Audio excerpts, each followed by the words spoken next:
The Boocast Synth of the Month is the Elta Music Solar 50 Big Ambient Machine.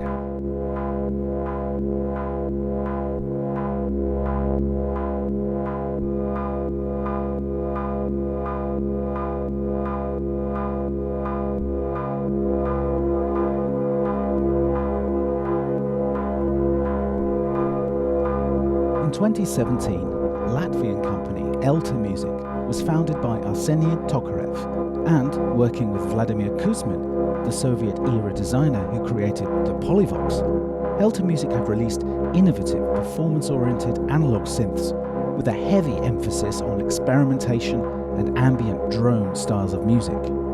Synths like the Solar 42 and this, the Solar 50. Released in 2020, the Solar 50 is a 50-oscillator drone monster of a synth, with 10 touch plates, a built-in piezo mic, 2 LFOs, hot swappable effects cards, and a Polyox filter. Taking inspiration from other strange Soviet synths like the Theremin and ANS, the Solar 50 could be the dystopian sci-fi soundtrack composer's dream instrument.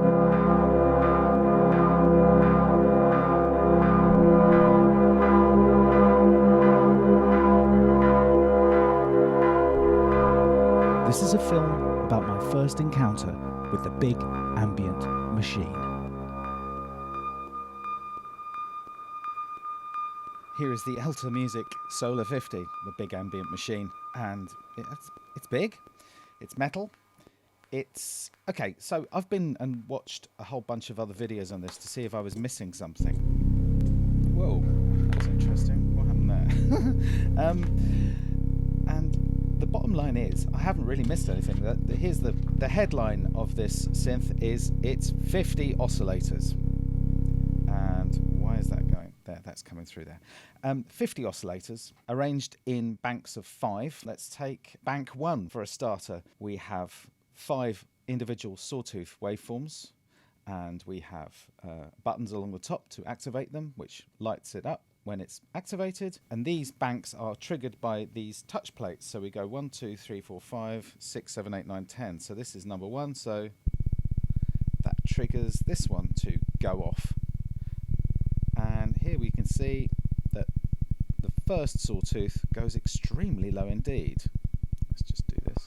Open up the filter. It's quite noisy as well, so there's a lot of stuff coming through there. So there's a pitch knob which brings it up to an audio rate there, almost. Here we go. So that's our first sawtooth. The second one, you hear that as they come in, they sort of sometimes take a moment to... No, they're going now. They take a moment sort of... Okay, I'll get up to speed. There we go, that's quite nice, 2 sawtooths there.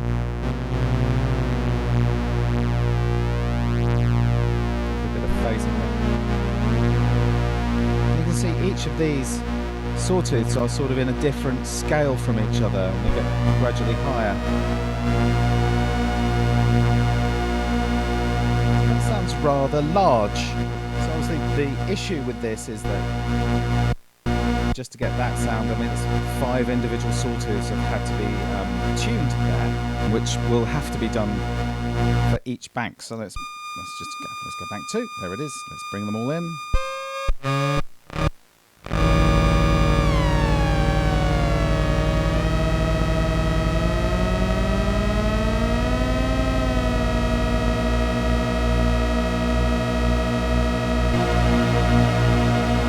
So you can hear and get some quite massive chordal things coming out of it.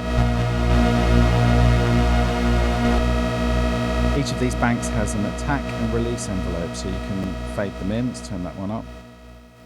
So bring in the attack time. If you can hear that, it's not your traditional sort of attack time. It feels like it almost has a hold phase and then suddenly comes in. And then the release time works like this. And it's very long. Obviously, being a big ambient drum machine, I suppose long release times are important. Let's just do this.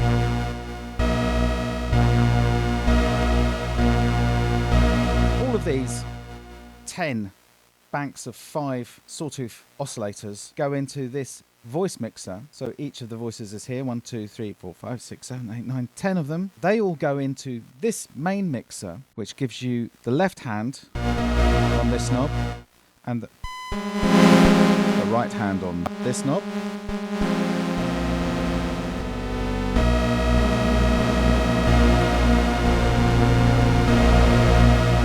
It's reminding me of something we used to do quite a lot, is multi-tracking the theremin and when you try to play a melody on the theremin, you're very rarely completely accurate.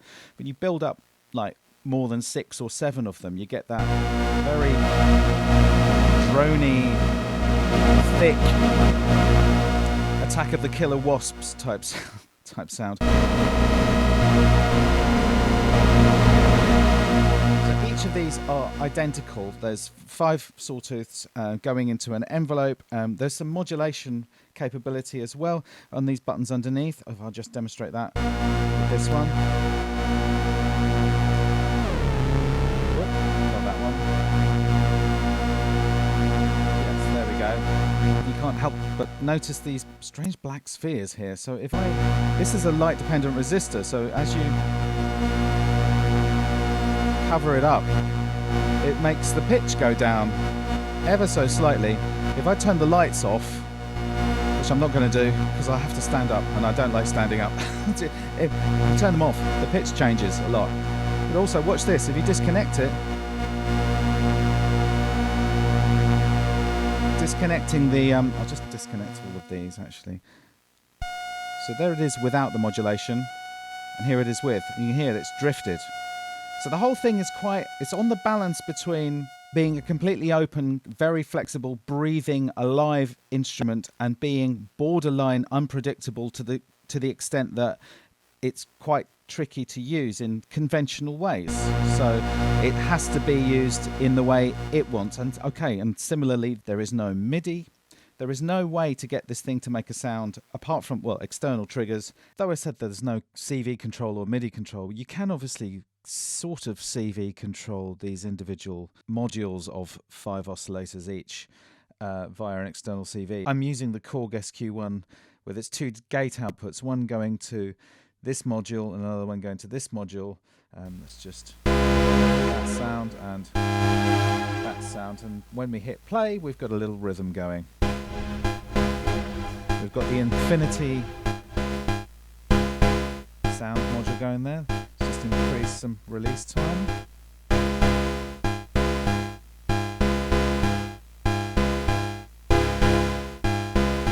I'll bring up the infinity. Now the CV control of the pitch of the oscillators is a little unstable, but I've attempted it and it's coming through here. Here rather. Let's go for it.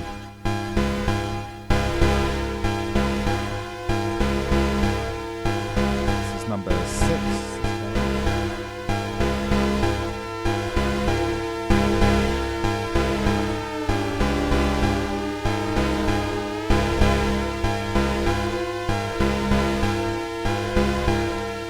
The SQ1 sending its full, that little pitch change is all I could get out of it really, but there we go, we got something.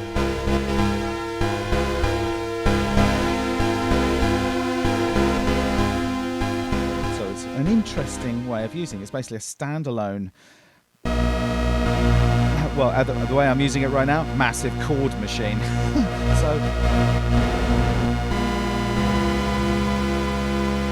And it is nice, it's got a certain charm. So these are the individual voices being mixed. It goes into this main mixer, which then goes into this 12 dB filter, which the manual tells us is a Polyox filter. So, and you can hear there's a sudden jump into noise land there. We'll bring the filter frequency down.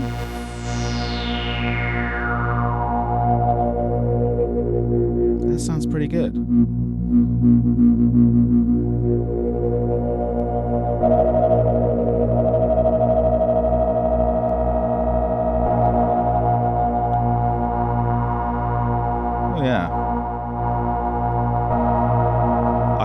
could get into this.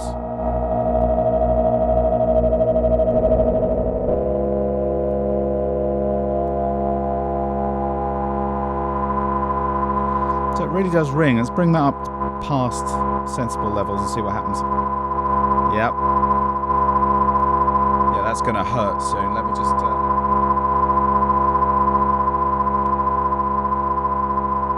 bring down the level.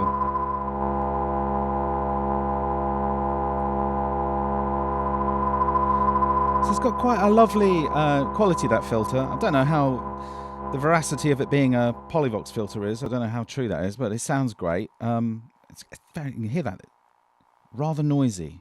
So once it's gone into the filter, it then goes into this Cartridge effector. And Elta Music give you a little wallet full of these little... Let's put them out, actually. Let's get them all out of here. So there's 1, 2, 3, 4, 5, 6, 7, 8, 9, 10, 11, 12 of them. Only this one has gold pins. Interesting. Or are they?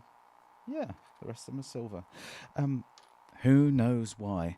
But what you do is you can hot swap them so we can plug in. Let's take... Well, there's a piece of paper here that tells you what they are. So pitched delays. Let's take Magic, which is pitched delays. You just plug it in. And there's our sound, and then you bring up the blend.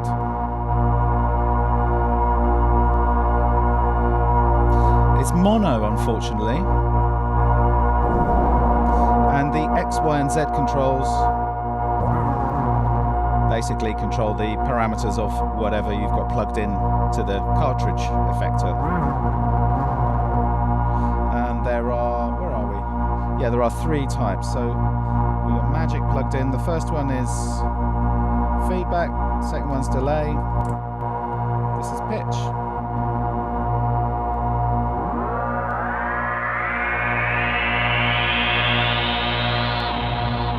Yeah, it's a sort of pitched delay there, isn't it?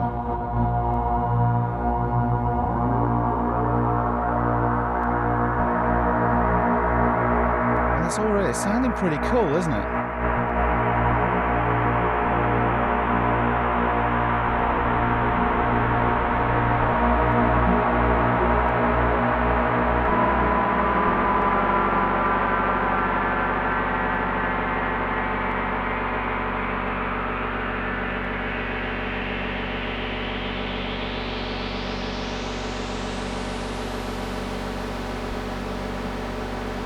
You don't have to have your hands on the plates all the time as well, because there's a hold button on each of these modules, so you can just hit them, make them play. Let's see what 50 badly tuned oscillators sounds like. Oh, okay. Yeah. Let's make them all modulated. Oh no. Oh, this is going to be hard to get out of.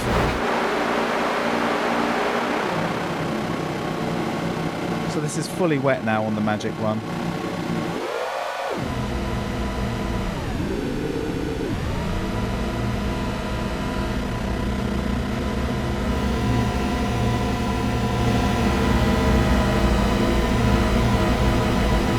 Yeah, amazing. And you can hot swap them. So let's pull Magic out and put Infinity in. See what that does. You know what? Let's not have them all on. It's very difficult to see what you're doing. Stick with this one. And can you hear that? Because I've selected one of these to be modulated. And they do seem to go out of tune quite easily. You literally breathe on it and it changes. Let's hear what Infinity is like.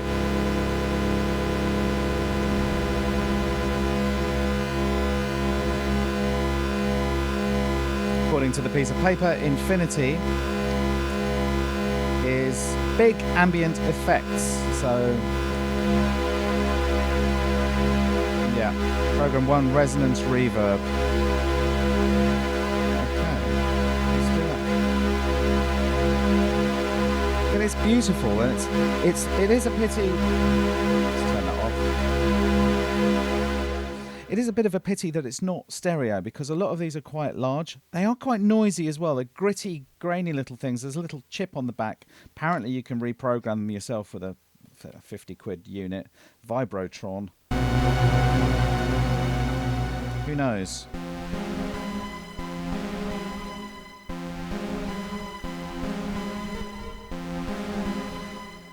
Anyway, so there we go. There's a whole bunch of effects you can plug into it to augment and enhance the droney thing you're doing, the filter and everything. So that's kind of basically it, except there are other ways of triggering things. So there's a contact mic here, which we can turn the volume off.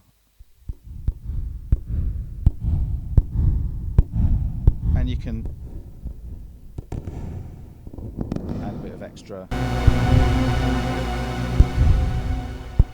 You can actually hear what that's doing a little bit more easily. But we can turn it off, turn up the gain. Interesting, so there's more bleed there coming through.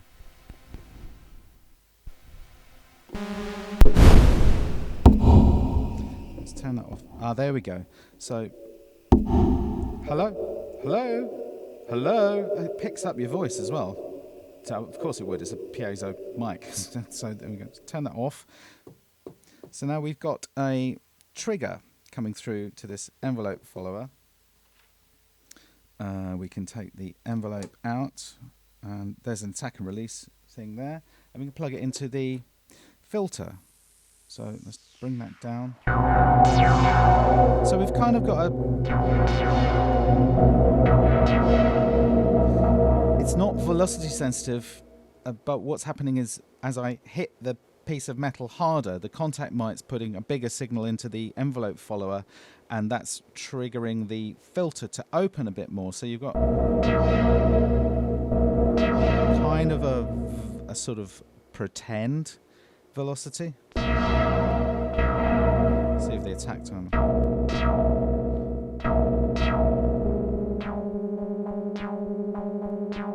Yeah, that's working pretty well. So I'm just tapping it rhythmically and going a bit hard on that one, so soft. Sounds like that. Hard comes through.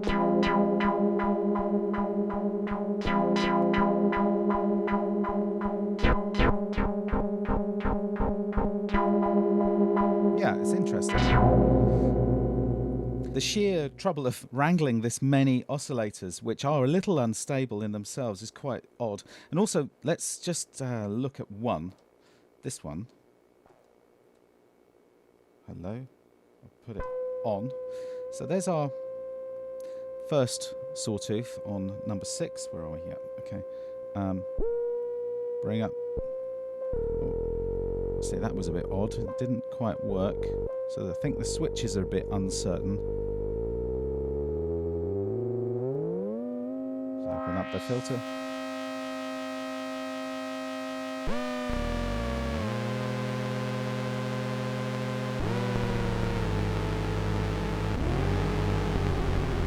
Yeah, so as you push this one further forward, it becomes basically, the first one becomes very much LFO territory. Let's see what happens with the filter. Okay. But it doesn't quite go low enough to be... Whoa. It doesn't go quite low enough, and yet it doesn't go high enough either. Oh, hold on. Yeah, we can slow it down a bit more. But you hear that? There's quite a limited range on each of these. I mean, maybe it's about 2 octaves. And this is with the pitch as low as it will go, and that as low as it will go. I mean, I was thinking maybe we could use this as a sort of rhythmic element or something. But, yeah, it's an unusual set of choices here. What's going on now? Oh, I accidentally touched the touch plate. That's it. But having said all this, it does sound, through the headphones, it's sounding really nice. It's got a thing. Let's try a different, let's try cathedral. Yeah, let's go to church. That's quite a lovely sort of quality of sound.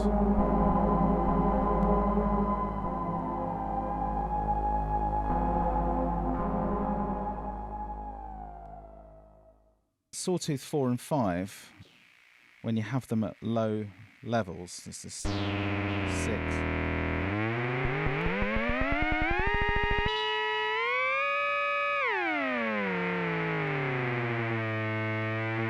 They kind of cross-mod each other. Which again is a very strange choice because it only works when the pitch is down here, and when the pitch is down there, this one is effectively just a low, it's like a click.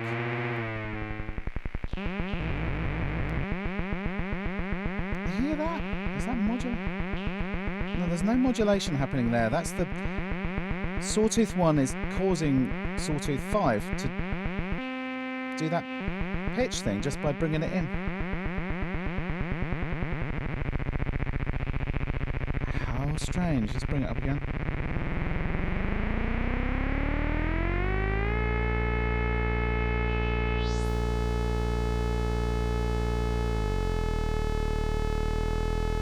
It's a very odd thing, isn't it? The outputs are interesting too. So there is an external audio input, which is useful, and there's the contact mic. Yeah, there's our cathedral. Well, that's very long. Well, that's nice.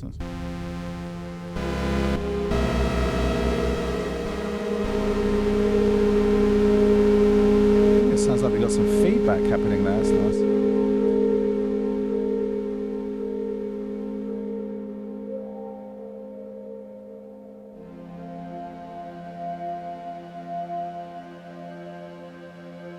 Sounds like it's got almost a bandpass filter on the first one there. Let's have a look at Cathedral. What does it say? Yeah, it's a filter. And there's tone and decay.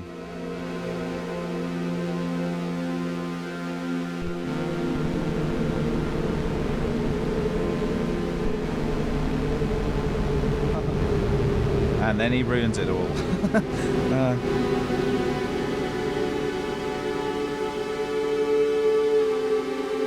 I suppose you could play just with the knobs here. Just take the pitch knob and use that. Let's bring on a drone again. Hold on. So turn that one down.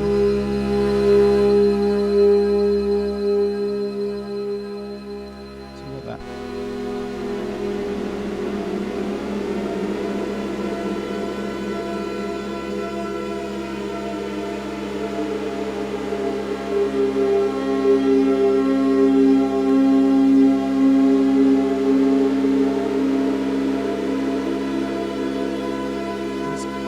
Lovely.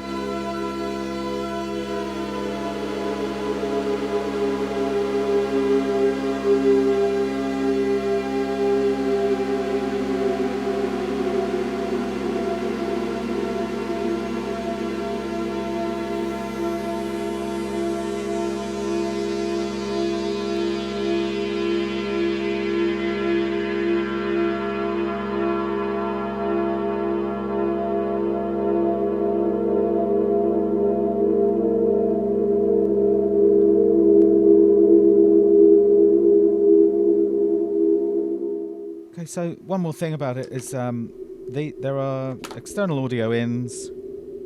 Oh, hello. Let's turn that down. I wondered why my voice was being all echoey. External audio ins. There's a mic guitar in, which is a high gain input, which would be useful for, basically if you take things in through here, you can shove them through the filter and the effects unit. So it's nice of them to let us do that.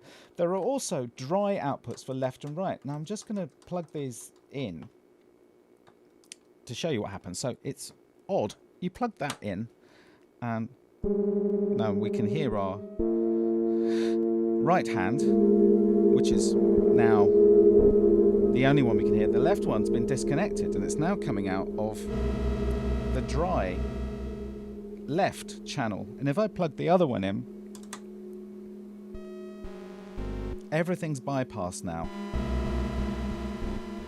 So you've got yeah, interesting missed opportunity in some ways, because this is actually lovely that you can have this stereo stuff going on, but when you do this, you bypass the filter and the effects, so you can only have those in mono.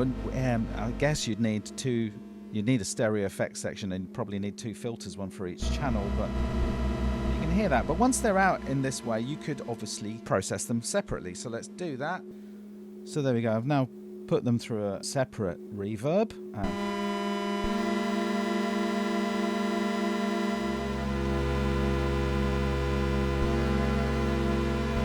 Which is lovely, to have it in stereo like this. Makes it feel really nice. Do you know what would be nice as well? One big knob here that just adjusts the tuning of everything all at once, so we can drag it all down. I suppose we could turn all the lights off and have it all sort of pitched down in that way. But yeah, it's a very interesting sense. Just having this many oscillators at your disposal. Well, I say disposal, I mean they're kind of controlling you, aren't they? It's very much telling, it's in charge, isn't it, this synth? It's kind of, you know what kind of music you're going to be making with it, because it kind of won't really let you do anything else. Where are we? There we go. It's very helpful though when you're touching these. It reminds you which one. That's a good sound. Yeah. It reminds you what one is currently playing. Okay, this has very much been a strange synth of the month. I appreciate your patience. I don't really know what I'm doing here. Digital, let's see what that does. Digital, let's go to the manual. What's digital? We seem to have some feedback going on here as well. Where's that coming from? I think it's the... it is. It's the effect just ringing by itself. So one of these is a synth. So Syntex 1. Let's Synthex 1? Syntex 1. That's a spelling error. Let's put Synthex 1 in here.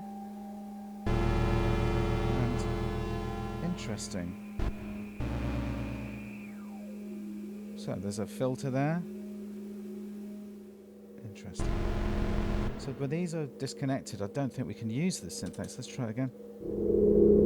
Interesting.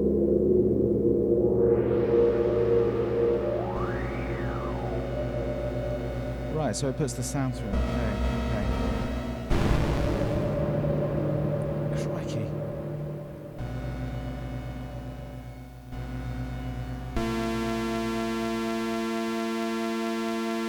Okay, let's say I'm going to try and... You hear that? It went out of tune because my hand went over. And that's out of tune because I've disconnected it. Let's just turn that off. I'm going to try and tune these up a little bit and do an outro.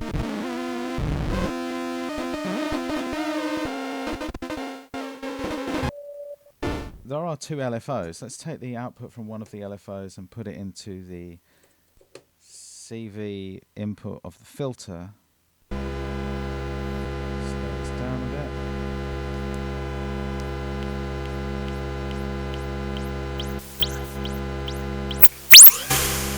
There's some crazy noise going on there.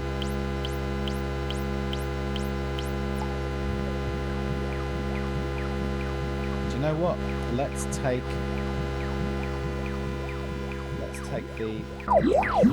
both of those out.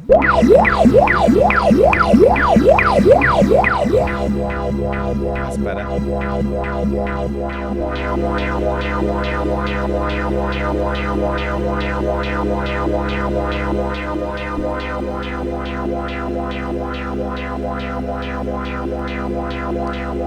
Let's take the LFO out. Where can we put it? Oh yes, we can modulate all the parts of the effects as well. These X, Y, and Z controls are voltage controllable, so let's...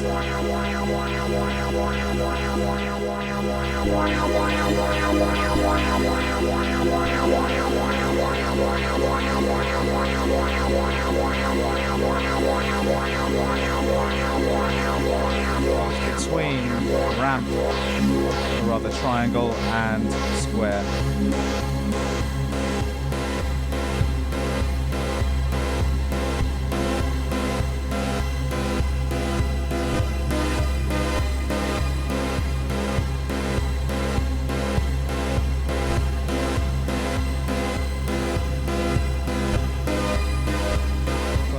For watching. There are control voltage inputs here.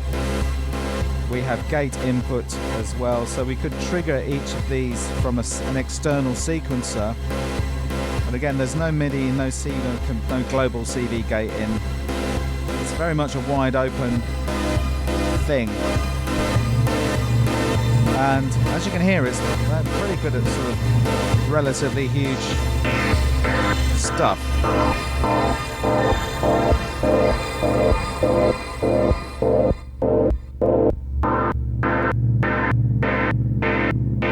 Anyway, thank you for watching.